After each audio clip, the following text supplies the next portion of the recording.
Nós vamos, irmãos, dar continuação ou continuidade aos estudos que nós estamos fazendo na primeira carta de Paulo aos Coríntios e que tem a ver com as marcas da igreja, as características da igreja cristã.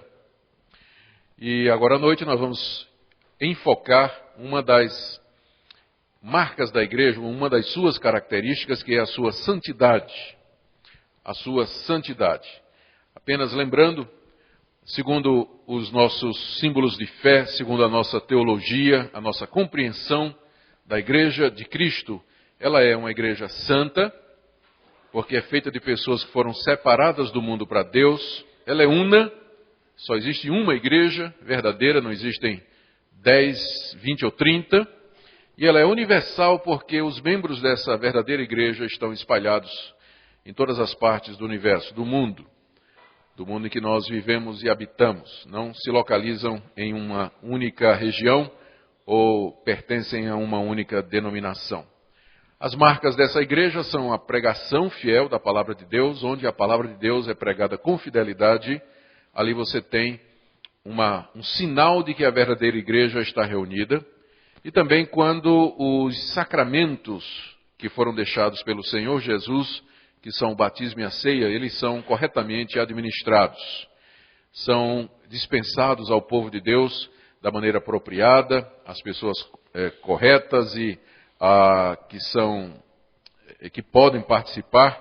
Quando o batismo e a ceia são desvirtuados, então ali você já não tem mais a igreja de Cristo, mas uma caricatura ou uma perversão da igreja de Deus. Além destas marcas e qualidades, a igreja reformada enfatiza também o culto. Para nós, o culto é extremamente importante, como igreja reformada que somos.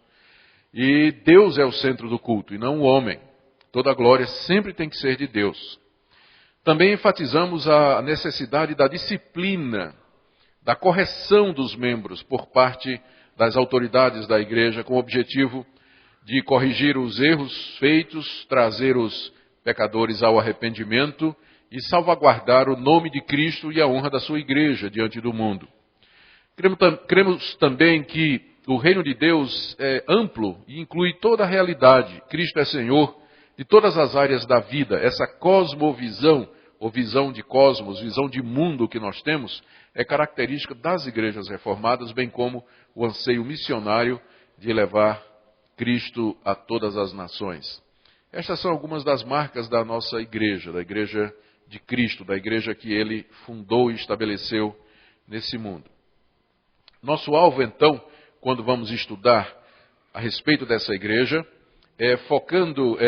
partindo da primeira carta de Paulo aos Coríntios, falar a respeito do culto. Isso nós falamos no sábado à noite, estudando 1 Coríntios 14. A questão da unidade da igreja, nós vimos isso hoje de manhã na escola dominical, capítulos de 1 a 3 da primeira carta aos Coríntios. E hoje à noite nós veremos a questão da santidade. A igreja é santa. A igreja de Deus é santa. E nós, como membros dessa igreja, devemos nos esforçar para que essa santidade transpareça na igreja. Para que o mundo veja que nós somos diferentes, que nós não compactuamos com os costumes e práticas desse mundo. E como parte do processo de manter a igreja santa, Deus instituiu a disciplina na igreja, a correção, a advertência, a admoestação e até mesmo a exclusão. Nós vamos ver aqui na primeira carta aos Coríntios que o apóstolo Paulo teve que lidar com problemas na igreja, porque a igreja não estava refletindo a santidade ao mundo. E isso levou o apóstolo Paulo a escrever 2 capítulos que tratam da questão da pureza moral, que são os capítulos 5 e 6, que nós veremos em seguida. Muito bem. Falta de disciplina. Era esse o problema, aparentemente, um dos problemas graves na igreja de Corinto. A disciplina deve ser exercida pela liderança da igreja, buscando recuperar o membro da igreja que caiu em pecado. Em algumas igrejas a disciplina inexiste. Os membros caem em todo tipo de erro e vivem de toda maneira, e a liderança não se preocupa com isso. Não procura os caídos, os desviados, os transviados e os que estão afastados, com o objetivo de corrigi-los, de levantá-los e de incorporá-los definitivamente à igreja. A igreja de Corinto, aparentemente, ela estava passando por uma dificuldade dessa natureza. Aqui você tem uma foto das ruínas da cidade de Corinto. Não sei se dá para ver bem. Ainda hoje a cidade de Corinto existe, mas essa é a antiga Corinto. A arqueologia preservou aí, ou descobriu restos do que parece ser um templo que vocês veem lá ao fundo, né? Do lado direito, as ruínas de um antigo templo pagão que havia em Corinto. Nesses 2 capítulos, conforme eu disse, 5 e 6, Paulo aborda 3 problemas que estavam acontecendo na igreja de Corinto. São 3 problemas distintos. Tinha um caso de incesto, ou seja, tinha um homem que estava vivendo com a mulher do seu pai. Tinha um caso de um irmão que estava processando o outro nas barras do tribunal, processando o irmão, abriu um processo na justiça contra o irmão. E havia membros da igreja que estavam praticando a prostituição. Então, 3 problemas distintos, mas eles tinham a mesma raiz. Ou esses 3 problemas, eles apontam para um problema maior da igreja, que era a falta de disciplina da parte da igreja para com os membros que estavam envolvidos nisso. A ponto de que Paulo, à distância, escrevendo lá de Éfeso, ele foi obrigado a disciplinar a igreja. Porque a sua liderança não estava fazendo isso. A liderança não estava desempenhando o seu papel. Nós temos que lembrar que o ambiente na cidade de Corinto era um ambiente extremamente imoral. Era um ambiente muito erotizado e muito sensual. No mundo antigo, criou-se um verbo chamado corintinizar. A cidade era tão imoral, a cidade de Corinto, que o verbo corintinizar passou a ser empregado para a corrupção dos costumes. Então, chegar para alguém e dizer assim, você é um coríntio, era a mesma coisa de dizer assim, você é um imoral. Não confundir coríntio com corintiano, por gentileza.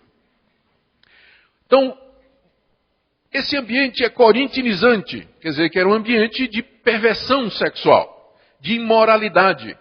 Tal era a fama da cidade de Corinto, de ser uma igreja, de ser uma cidade onde predominava a luxúria, a sensualidade e a imoralidade. Talvez a causa são os muitos templos pagãos que havia em Corinto, juntamente com tabernas. A arqueologia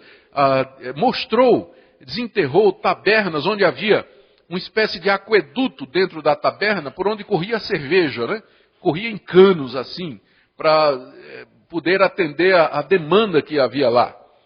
E os templos pagãos, esse aqui, lá no fundo vocês veem do lado direito, as colunas de um antigo templo pagão. Muitos templos pagãos onde havia cultos imorais, onde os adoradores dos deuses pagãos, como Diana, o deus Baco, o deus do vinho, de onde vem a palavra bacanal, não é? E a nossa palavra bacana vem do deus Baco do vinho, que era o deus dessas orgias. O culto a estes deuses envolvia relações sexuais das sacerdotisas com os adoradores. Era uma mistura de sexo e religião muito antiga e que predominava na cidade de Corinto. Veja só, muitos moradores da cidade ouviram a pregação do apóstolo Paulo, creram em Jesus Cristo como Senhor e Salvador e entraram na igreja, se tornaram membros da igreja. Só que, pelo jeito, eles continuaram em várias das práticas antigas da sua vida de pagão, e aparentemente a igreja de Corinto achava aquilo ou uma coisa normal, ou então quem estava fazendo era filho de gente importante. E a liderança não queria mexer, porque pode ser que o dízimo ia diminuir. Então, o fato é que as coisas estavam acontecendo de maneira errada na igreja, com muita imoralidade, e ninguém estava fazendo nada. Paulo tomou conhecimento destes casos, e ele então escreveu esses 2 capítulos, tratando desses 3 problemas, que têm em comum a falta da disciplina. Vamos ver o primeiro problema, que era a imoralidade sexual praticada por alguém que estava vivendo com a sua madrasta. Vamos ouvir aqui a leitura, então, do capítulo 5. Geralmente se ouve que há entre vós imoralidade, e imoralidade tal como nem mesmo entre os gentios. Isso é, haver quem se atreva a possuir a mulher de seu próprio pai. E contudo andais vós ensoberbecidos, e não chegastes a lamentar para que fosse tirado do vosso meio quem tamanho ultraje praticou? Eu, na verdade, ainda que ausente em pessoa, mas presente em espírito, já sentenciei, como se estivesse presente, que o autor de tal infâmia seja, em nome do Senhor Jesus, reunidos vós e meu espírito, com o poder de Jesus nosso Senhor, entregue a Satanás, para a destruição da carne, a fim de que o espírito seja salvo no dia do Senhor Jesus. Não é boa a vossa jactância? Não sabeis que um pouco de fermento leveda a massa toda? Lançai fora o velho fermento, para que sejais nova massa, como sois de fato sem fermento.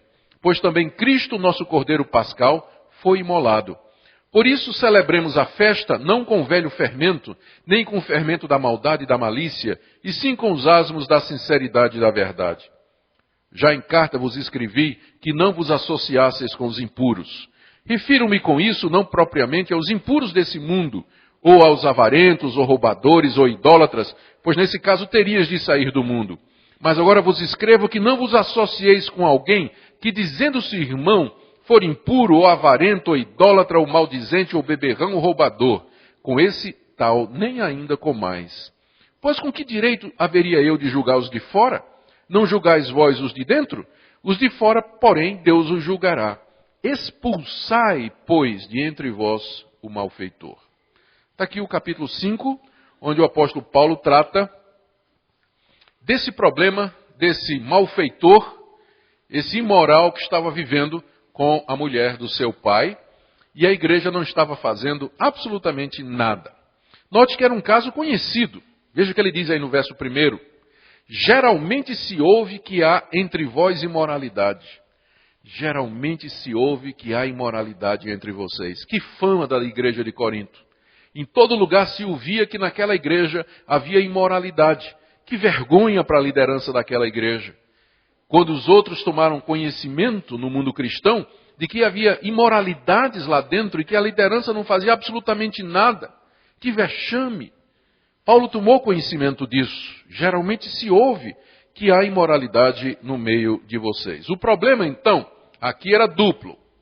Primeiro, havia essa imoralidade, a palavra grega porneia, que é traduzida como imoralidade. Da palavra porneia vem pornográfico, pornografia e outras palavras derivadas que apontam para a imoralidade sexual. Havia porneia na igreja.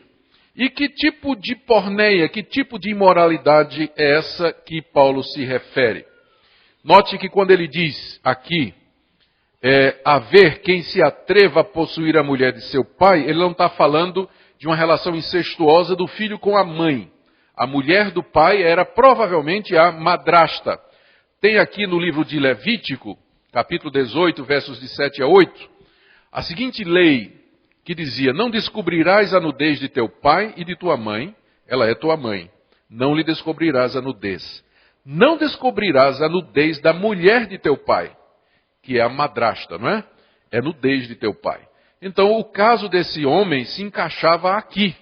Ele estava vivendo, tendo relações com a mulher do seu pai. Provavelmente o pai havia largado a mãe e casado com uma outra mulher. E o filho estava vivendo com essa mulher, que era esposa do seu pai.